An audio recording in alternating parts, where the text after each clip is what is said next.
علیک یا شافع یوم الجزا۔ برادران ملت اسلامیہ، بعدہ خطبہ مسنونہ جس آیت کریمہ کی تلاوت کا شرف حاصل کیا، اس میں اللہ رب العزت ارشاد فرماتا ہے کہ اللہ کی رسی کو مضبوطی سے تھام لو اور آپس میں تفرقے نہ پھیلاؤ، فرقہ پرستی اور لوگوں کو گروہوں میں نہ بانٹو بلکہ ان کو یکجا کر دو۔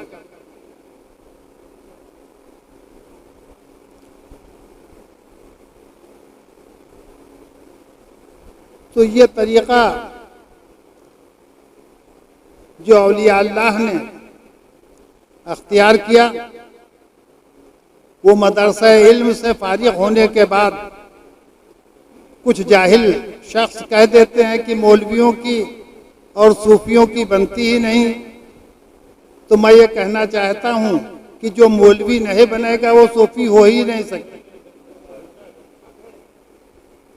جو مولوی کی تعلیم نہیں حاصل کرے گا، علم کی تعلیم نہیں حاصل کرے گا، وہ صوفی ہو ہی نہیں سکتا، اور جاہل صوفی شیطان کا مسخرہ۔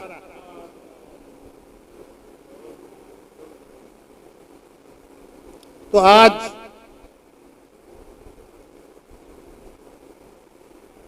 جن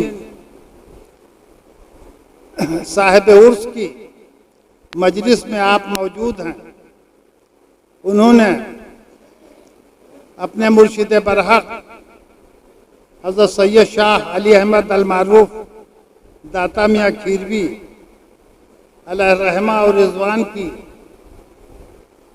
23 سال بیعت ہونے کے بعد خدمت میں مشغول رہے۔ جب بات آپ اپنے مرشد برحق سے بیعت ہوئے، اس کے بعد آپ کی اہلیہ کا انتقال ہو گیا۔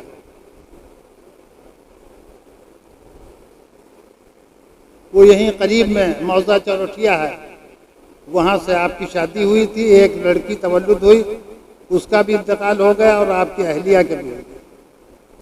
پھر آپ نے سکوت اختیار کیا، تو آپ کی والدہ محترمہ نے اور گھر کے لوگوں نے سوچا کہ جب ان کے مرشد برحق حضرت سید شاہ علی احمد المعروف داتا میاں صاحب قبلہ تشریف لائیں تو ان سے یہ عریضہ پیش کیا جائے کہ اگر آپ کہہ دیں تو ہو سکتا ہے یہ نکاح ثانی کر لیں۔ تو جب داتا میاں صاحب قبلہ جودھ پور آئے تو ان کے سامنے یہ عریضہ پیش کیا گیا، تو حضرت ثابت شاہ علیہ الرحمہ اور رضوان نے عرض کیا کہ حضرت میرا نکاح تو ہو چکا ہے۔ تو حضرت سید شاہ علی احمد المعروف داتا میاں صاحب قبلہ نے پوچھا کہ کہاں؟ تو کہا کہ آپ کے ساتھ۔ یہ سننا تھا کہ آپ نے سکوت اختیار کیا اور کہا کہ اب ان سے نکاح کے لیے نہ کہا جائے، اس وجہ سے کہ اس باطنی تپش کو، اس باطنی سوزش کو ایک صاحب دل ہی سمجھ سکتا ہے۔ تو جب آپ نے اپنے مرشد برحق کی نگرانی میں اپنے کو دے دیا اور اللہ کی رسی کو مضبوطی سے تھام لیا، جب علم کا مدارس پورے ہونے کے بعد جب عشق کے مدرسے میں داخلہ ہوتا ہے تو اس کے انداز بھی نئے ہوتے ہیں۔ حضرت سیدنا ابراہیم نبینا علیہ الصلاۃ والتسلیم کو جب کفار نے آگ میں ڈالنے کا پس منظر تیار کیا اور ایک بہت بڑا انبوہ شعلہ فگن تیار کیا گیا کہ جس میں گوپنی کے ذریعے آپ کو ڈالا جائے۔ تو حضرت جبریل امین تشریف لائے اور پوچھا کہ یا نبی اللہ، آپ اپنے رب سے کچھ کہنا چاہتے ہیں؟ تو آپ نے حضرت جبریل سے ارشاد فرمایا کہ اے جبریل، میرا رب مجھ سے بہتر جانتا ہے۔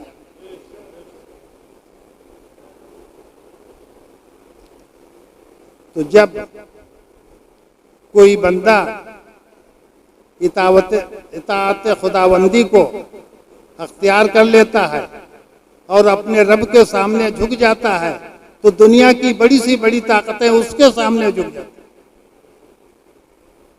مولانا عبدالدین صاحب، جو شخص اپنے کو اللہ کی غلامی میں دینے کے بعد اپنی رب کے بارگاہ میں سر بسجود ہو جاتا ہے تو اس کے سامنے سارے طاقتور پست ہو جاتے ہیں۔ تو حضرت ثابت شاہ علیہ الرحمہ اور رضوان نے اس علاقے میں اور پورے ضلع میں اور اپنے پیر سلاسل کے طریقے سے ہٹ کر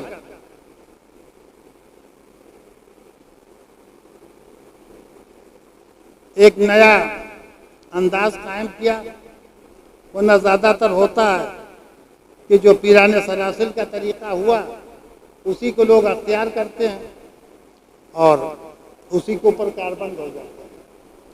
مگر دو طرح کے لوگ ہوتے ہیں، میری بات کو سمجھ میں آ رہی ہے آپ لوگوں کو کہ خالی دو طرح کے لوگ ہوتے ہیں، ایک تو وہ جو راستوں پر چلتے ہیں اور ایک وہ لوگ ہیں جو نئے راستے ہموار کرتے ہیں، نئے راستے بناتے ہیں۔ تو یہ اولیاء اللہ کی جماعت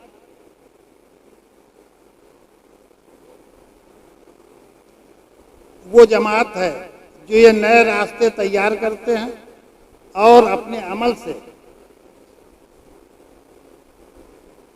لوگوں کی اصلاح کرتے ہیں، قول سے نہیں۔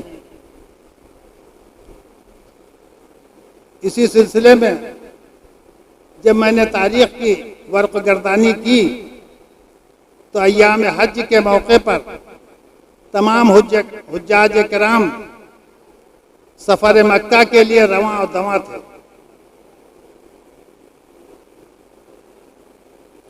اور حضرت رابعہ بصریہ ایک بھوکے اور پیاسے کتے کو اپنے دوپٹے میں پتوں کے ذریعے سے پانی پلا رہے تھے۔ تو لوگوں نے پوچھا کہ اے رابعہ بصریہ، آپ یہ کیا کر رہی ہیں؟ ایام حج نکل جائے گا اور آپ یہاں اس میں مشغول ہیں۔ تو آپ نے خاموشی اختیار کی۔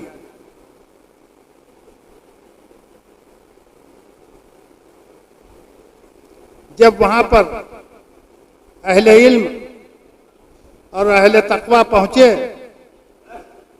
تو تجلیات کعبہ کو وہاں نہ پایا، تو لوگوں نے حتیم کعبہ کے پاس کھڑے ہو کر بزرگوں سے پوچھا کہ حضرت کیا بات ہے، یہ تجلیات کعبہ کہاں؟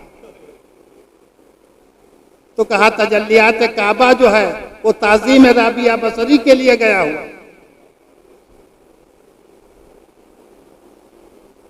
جو تاریخ کی کتابوں میں درج ہے اور بہت بڑے بڑے علماء ان کے سامنے، یہ میری زبان اندازی ہے مگر بڑوں کے سامنے جب بولیں گے تو انہیں سے سیکھیں گے، اگر کوئی غلطی ہوگی تو اس کی اصلاح ہوگی۔ تو جب دیکھا کہ حضرت رابعہ بصریہ جب بتایا گیا کہ تعظیم کعبہ جو ہے وہ حضرت رابعہ بصری کی تعظیم کے لیے گئے، تو جن کے رتبے ہیں سوا، ان کو سوا مشکل۔ جب آپ اپنے رب کی رضا جوئی کے لیے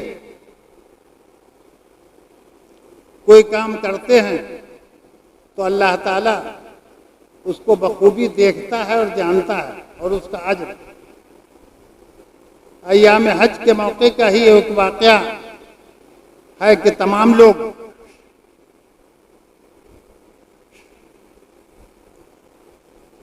سفر حج بیت اللہ کے لیے روانہ ہو رہے تھے۔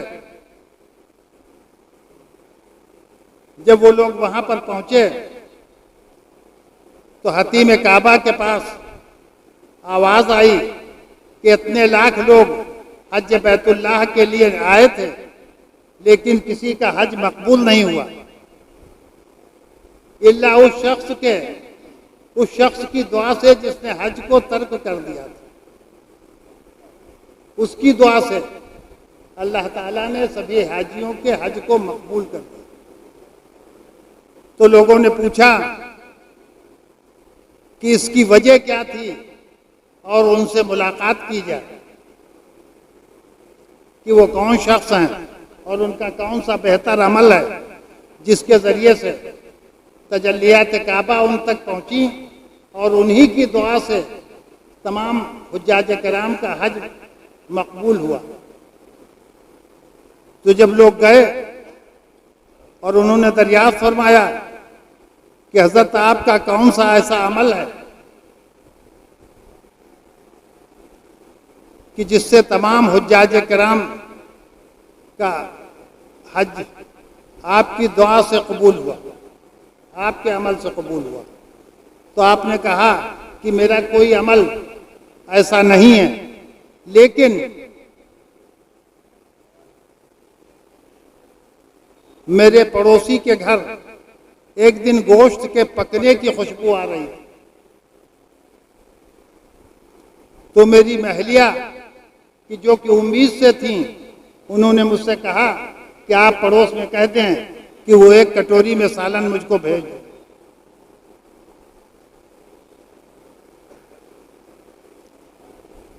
تو ان کے شوہر نے اپنے پڑوسی سے کہا کہ میری عورت امید سے ہے تو اپنے گھر یہ کہہ دینا کہ ایک کٹوری سالن میری اہلیہ کے لیے بھیج دے۔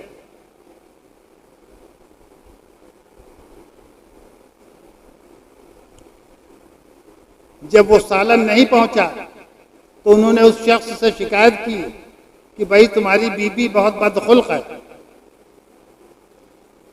میری بیوی امید سے تھی اور میں نے کہا تھا کہ تم اس کے لیے سالن بھیج دینا، لیکن اس نے سالن نہیں بھیجا۔ تو انہوں نے عرض کیا کہ حضرت وہ سالن میرے لیے ہی جائز نہیں تھا اس کا کھانا، میرے بچے 3 دن کے بھوکے تھے تو میں نے ایک بھورے سے کبوتری اٹھا کر اس کو پکایا تھا جو میرے لیے ہی جائز نہیں تھی، تو آپ کے لیے کیسے میں اس کبوتری کے گوشت کو بھیجتا۔ یہ سننا تھا کہ انہوں نے جتنا زیادہ راہ حج بیت اللہ کے لیے اکٹھا کیا تھا وہ سارے کا سارا لے جا کر اپنے پڑوسی کی خدمت میں پیش کر دیا۔ یہ وہی پڑوسی تھے جن کی دعاؤں سے تمام حاجیوں کا حج بیت اللہ مقبول ہوا۔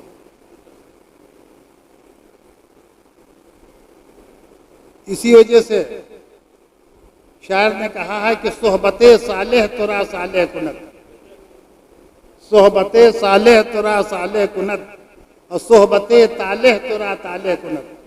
اگر اچھے لوگوں کے قریب جاؤ گے، اچھے لوگوں کی صحبت اختیار کرو گے تو تم میں اچھائیاں پیدا ہوں۔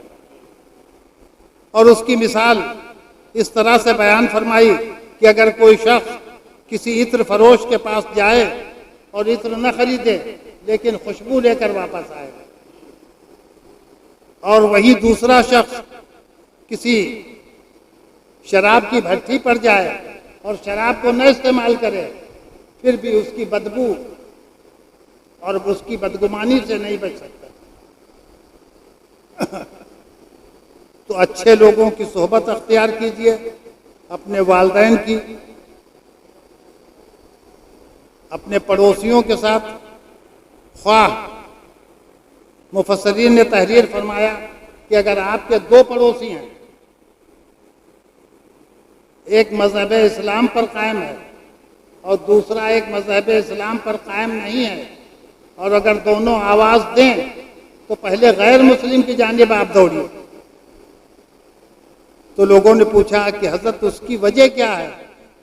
تو ارشاد فرمایا کہ جس سے اسلام کی عظمت اور اسلام کی بلندی اس تک پہنچائی جائے کہ مذہب اسلام ایک ایسا سچا اور سادہ مذہب ہے جو دوسروں کے فروغ میں اور اچھے کاموں میں ساتھ دیتا ہے۔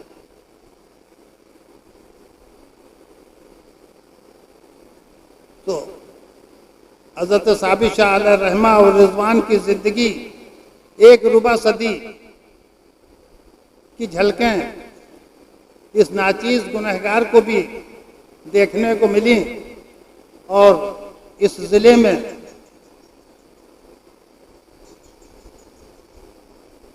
ان کی کارکردگی اور جہاں تک کرامت کا سوال ہے، حافظ جی، حافظ محفوظ ہے کہ سب سے بڑی کرامت تو میں نے یہ دیکھی کہ جس مسجد میں اس علاقے کی یا کہیں بھی ان کی جانب سے 1 کلو چونا بھی بھیج دیا گیا تو اس کی تعمیر جدید ہو گئی۔ آپ قلم و کاغذ لے کے دوڑیں اور یہ تلاش کریں کہ فلاں مسجد میں ثابت میاں نے چونا بھیجا تھا، اس کی حالت بدلی یا نہیں بدلی، تو کوئی شخص یہ نہیں کہہ سکتا، میرا چیلنج ہے، کہ اس کی حالت نہ بدلی۔ اس کی حالت بدلنے کی وجہ یہ تھی کہ ان کا نفس نہیں کام کر رہا تھا، ان کا اصل جو باطنی جذبہ تھا، جیسا کہ حضرت ابراہیم علیہ السلام کے لیے کہا گیا کہ بے خطر کود پڑا آتش نمرود میں عشق، بے خطر کود پڑا آتش نمرود میں عشق، تھی عقل میں و تماشائے لب بامت۔ جب عشق اپنی پرزور منزلوں پر ہوتا ہے تو عقل کی رسائی نہیں ہے۔ عقل اگر استعمال کرتے تو نار نمرود میں حضرت ابراہیم علیہ السلام کیسے جاتے؟ اور راضی برضا ہونا، جب حضرت جبریل امین تشریف لائے اور کہا کہ یا نبی اللہ، آپ اپنے رب سے کچھ کہنا چاہتے ہیں، تو آپ نے کہا کہ میرا رب مجھ سے بہتر جانتا۔ تو برادران ملت اسلامیہ، حضرت عباس رضی اللہ تعالی عنہ جو حضور نبی کریم صلی اللہ علیہ وسلم کے چچا ہیں، ان سے ایک حدیث کی روایت ہے کہ امت محمدیہ میں 70,000 اور بعض روایتوں میں 70 لاکھ اولیاء اللہ ایسے ہوں گے جو 70,000 لوگوں کو جہنم سے نکالیں گے۔ اور اس کی وجہ اور تشریح اسی وجہ سے بیان کی گئی کہ جب آپ سے پوچھا جاتا ہے کسی عدالت میں یا کسی جگہ، تو آپ بیان دیتے ہیں کہ ہم اس کو جانتے ہیں اور پہچانتے ہیں۔ تو جاننے اور پہچاننے کے لیے ضروری ہے کہ آپ اولیاء اللہ کی بارگاہ میں حاضر ہوں کہ آپ کی پہچان بنے۔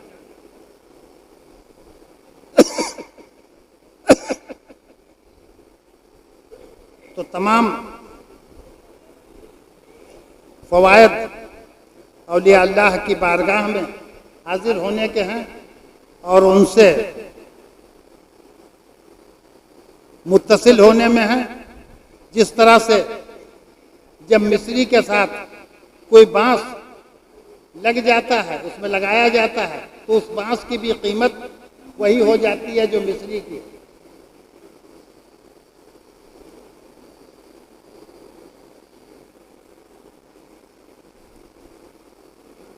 تو اچھے لوگوں کی صحبت اختیار کیجئے، اور سب سے بڑی آپ کے لیے جو بابرکت ہستیاں ہیں وہ آپ کے والدین ہیں۔ حضرت امام غزالی رضی اللہ عنہ تعلیم حاصل کرنے کے لیے جب مدرسے میں پہنچے تو آپ کے استاد نے باب الوالدین کا جب باب آیا تو کہا کہ اے بایزید بستامی، تمہاری جنت تمہارے ماں کے قدموں میں،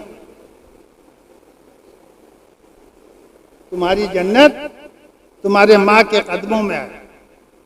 تو حضرت بایزید بستامی جب اپنے گھر کو تشریف لائے تو اپنے والدہ محترمہ کی قدم بوسی کی اور کہا کہ اے والدہ محترمہ، آج میرے استاد محترم نے مجھ سے یہ بتایا ہے کہ اگر تم کو جنت کی کنجی تلاش کرنا ہے تو وہ تمہارے والدہ کی قدموں میں۔ تو آج سے میں نے اپنے کو آپ کی غلامی میں دے دیا۔ یہ بات ہو گئی۔ ایک دن بالاتفاق آپ کی والدہ محترمہ کو پیاس معلوم ہوئی اور حضرت بایزید بسطامی کوزے میں پانی لے کر حاضر ہوئے۔ اتفاق یہ تھا کہ آپ کی والدہ محترمہ کو نیند آ گئی، تو حضرت بایزید بسطامی سرد موسم میں کوزے میں پانی لیے ہوئے کھڑے ہوئے۔ جب صبح بیدار ہوئی آپ کی والدہ محترمہ اور حضرت بایزید کو کوزے میں پانی لیے ہوئے کھڑا دیکھا تو آپ نے لپک کر کوزے کو اپنے ہاتھ میں لیا تو حضرت بایزید بسطامی کی کھال اس کوزے کے ساتھ چلی گئی۔ تو آپ نے اپنی رب کی بارگاہ میں دست برسہ عرض کیا کہ اے بار الہ، یہ بایزید جس نے اپنے کو میری غلامی میں دے دیا ہے، میں اب دست بدعا ہوں کہ تجھے اپنی غلامی میں لے لے۔ تو حضرت بایزید بسطامی سے تمام کتابیں اصلاح معاشرہ کی اور اصلاح تصوف کی جاری و ساری، جو بڑے بڑے مدارس میں جن کا درس دیا جاتا ہے۔ تو والدین یا والدین میں سے ایک اگر حیات ہے تو وہی آپ کے لیے باعث برکت اور رحمت ہے۔ اپنی والدہ کا، اپنے والدین کا، اپنے اقربا کا، جیسا کہ ارشاد باری ہے کہ ذوی القربى والیتامى والمساکین وابن السبیل، کہ جو قریب کے لوگ ہیں اس میں دو شعبے بنائے گئے۔ ایک تو قریب کے لوگوں میں آپ کے جو اعزاء ہیں، رشتہ دار ہیں، اور دوسرے شعبے میں پڑوسیوں کا بھی مذہب اسلام نے حق مقرر کیا۔ تو اپنے پڑوسیوں کے ساتھ، اپنے غریب عزیزوں کے ساتھ حسن سلوک کیجیے۔ اور سب سے بڑی بات یہ ہے کہ جب انسان اپنے کو کمتر اور دوسروں کو بڑھتر سمجھتا ہے تو وہ گمراہ نہیں ہوتا۔ وآخر دعوانا ان الحمد للہ رب العالمین والصلاة والسلام علی سید المرسلین والحمد للہ رب العالمین والعاقبۃ للمتقین بحق لا الہ الا اللہ محمد رسول اللہ۔